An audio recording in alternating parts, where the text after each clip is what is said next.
You are watching Call for Two. I'm Jesse. I'm here with Greg. Thanks for having me on your channel. This is our mini review, quick before you buy it, for the Echoes series. Completely spoiler free. Completely spoiler free. So let's start by going down to the table and seeing how it plays. Echoes is a series of small box deductive mystery games that involve listening to audio clues played by an app and trying to reconstruct the chronological order of the audio clues in order to make sense of a mystery. It's essentially a solo game, though the box suggests it can be played by 1 to 6 players making joint decisions. The first 2 games in the Echoes series were designed by Dave Neal and Matthew Dunstan and were published by Ravensburger in 2021. The game box lists a playtime of 60 minutes. Each box is a one-shot mystery intended to be played only once. No game pieces are altered during playing, so it can be passed on or sold when finished. It's a pure logic and deduction game. There's no luck or randomization and no time limit. Players simply continue until they have solved the mystery correctly. Each of the 2 initial Echoes boxes consists of 6 chapter cards and 18 item cards, depicting 1 item each. Players first listen to a prologue audio segment in the app, and may then listen to the audio snippet associated with each card, referred to by the game as the item's echo, by scanning the card using their phone or tablet camera. The goal is to solve each chapter by figuring out both the chronological order of the 6 chapters and the chronological order of the 3 item cards within each chapter. Players submit their solutions by scanning items in the correct chronological order. If an incorrect solution is submitted, the app will provide some vague feedback to help players identify which cards are in the wrong order.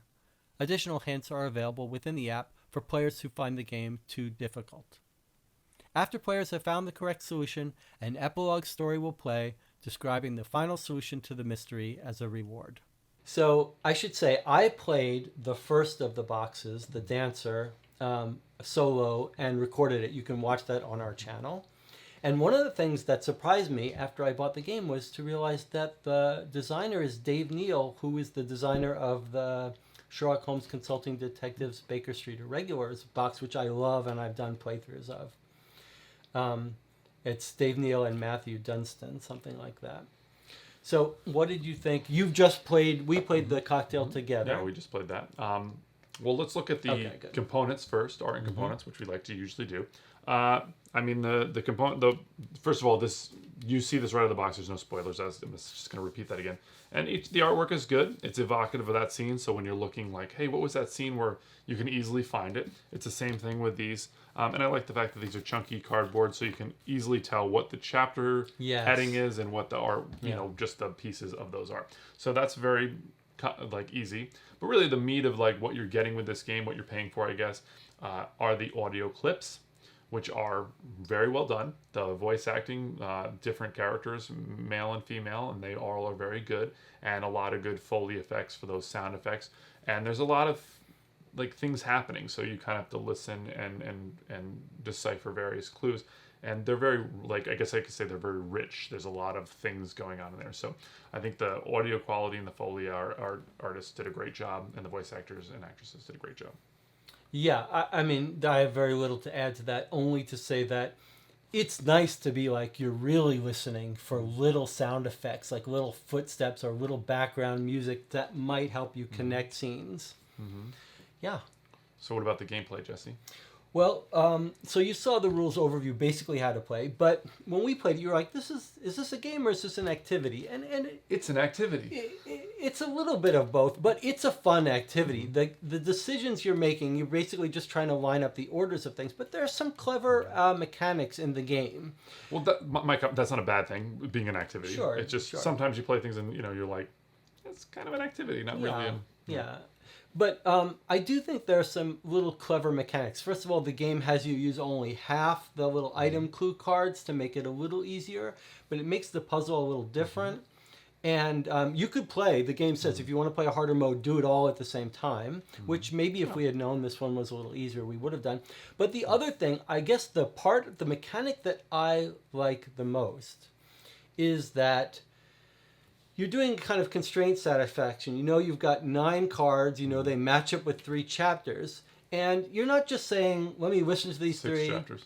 6 chapters, that's right, 3 at a time.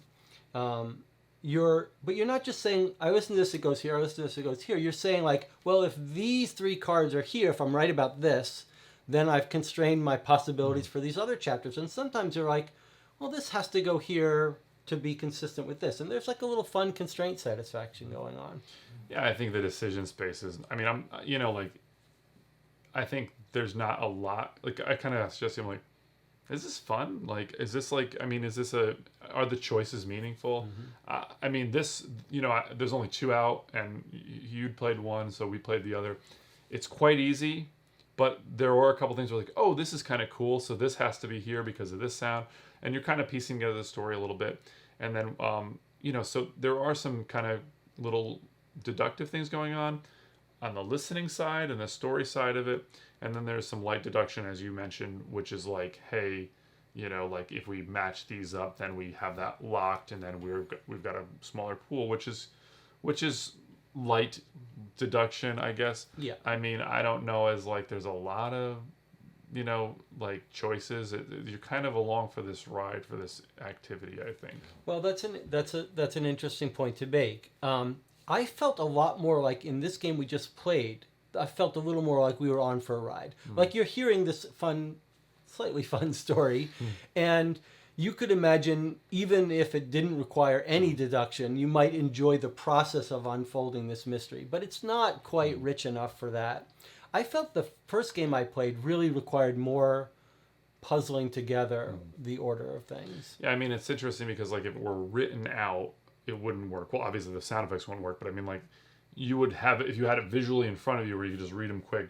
It'd be so much easier to organize them. There is a slight memory element to it, like where you're like, you know, have to remember certain things. So I think that's a good point. And paying attention, like, you know, a person's name will get mentioned or a sound, and so it's half memory and half did you pay attention to that and register that that's significant. But on that point, it's a little tedious sometimes when you're like, oh, I want to like, let's listen to this clip again, because you want to just refresh your memory, and then you're like, you know, and then you listen to it all, and then when you've solved that little section, you will get a little more information from that chapter or whatever. But sometimes you're sitting there listening to a 2-minute thing again. And sometimes I'm like, yeah, we know what that one is. I don't want to like listen to it. That's it's a little really, tedious. I really felt that more the case with the cocktail case than I did on the first case. But that's sort of a meta thing about like, was I just in a different mindset that it didn't bother me that much? All right. So who would you say this game is for? What do you think? Oh, that's a great question. So I do think like both this game is slightly adult setting but completely family friendly. So I think this would be a great activity. Yeah, there's some fist fights and some murder. Yeah. Just gunshots. But nothing. So I think this would be a great activity for. Normally we play games and I'm like no more than 2, but this is a game that you could absolutely play with a larger group. So you said that, and as an activity. Yeah, I was thinking about that, like because it says 1 to 6 on the box, and like of course you could all sit around and listen to the thing, and be like, well, this got to go before this and this got to be before this, but I don't know, as it's like. I almost think it's like better for less people. Like a lot of these where it's like, it's nice because you're all hearing it, but you know, I don't know. I don't see that you're getting any more benefit out of having.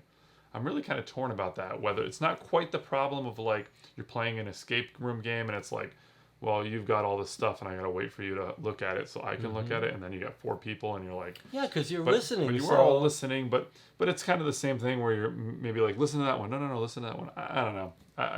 I guess it is better. I guess it would be friendlier than like an escape room game. Yeah, I think it would be. Jury's still out on that one, I think.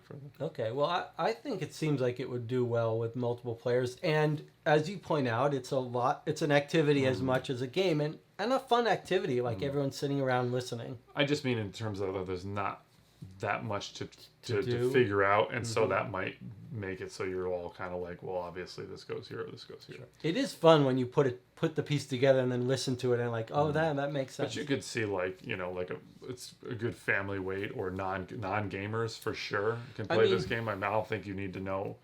You know, it's not like, hey, family, you want to play Agricola? Terrible idea. You know, like, but this, like, I think completely. Basically no rules. No. I mean, I would really recommend this to anyone. At $10 for an hour or 2 of a unique experience. No, maybe 45 minutes.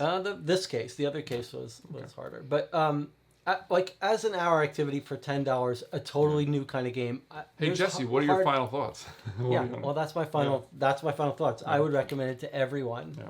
To everyone, I can't think of anyone who wouldn't enjoy trying it. Yeah, except for the crowd that doesn't want to get, that feels like they don't want to throw $10 into something. I mean, I always look at it like movies or whatever. You go to the movies for $10. I think it's number one. I'm huge if you watch the channel at all. Like I'm really big on originality within movies and books and games and things. I love something fresh and unique, and this is that. I mean, it's just there's nothing else on the market like this. It's a great idea for that alone, and it's clever little mechanisms.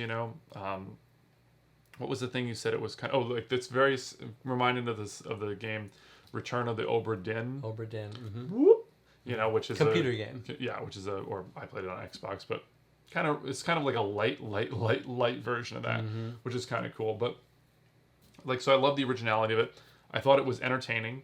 I wasn't blown away by it in terms of like having a lot of great decisions, but it held my interest for an hour. There was a little debate about how much it is, so we think it's about $10, and sure, it's probably worth it for $10. I think. Yeah, and I just like to see them be harder. The cases be harder because this case, the cocktail was too easy. I felt the dancer was quite satisfying difficulty level, but that may just be me. I guess that's my. There's one. There's one more game. There's one more game that's not out yet called the Microchip or something. Well, you could see. I do like the settings are different. That sounds like a completely different setting. This one's in like Prohibition era. This one is what do you say? 1940s or 50s. A little older, and the settings seem completely different. And the Microchip sounds like it's completely different, also, which is nice. But you could also see Ravensburger. They do the exit the games, and that's a continuing series. So you could easily see that this is going to continue. This could go on forever. For and I'll play him. I'll keep playing him. I love it. Well, hopefully this helped you to make your decision as to whether or not you think you should try this. And start with the dancer. Yeah, I would say. I mean, I'm hoping that's a little more challenging than cocktails. So I'm going to take your advice on that one. Well, thanks for joining us. Hopefully this helped you out again, as I said.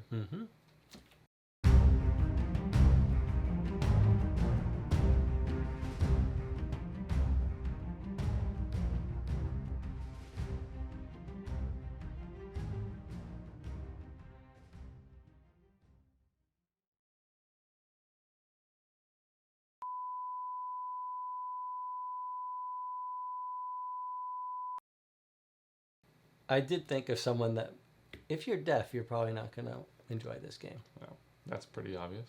Okay. Always trying to end on a strong note.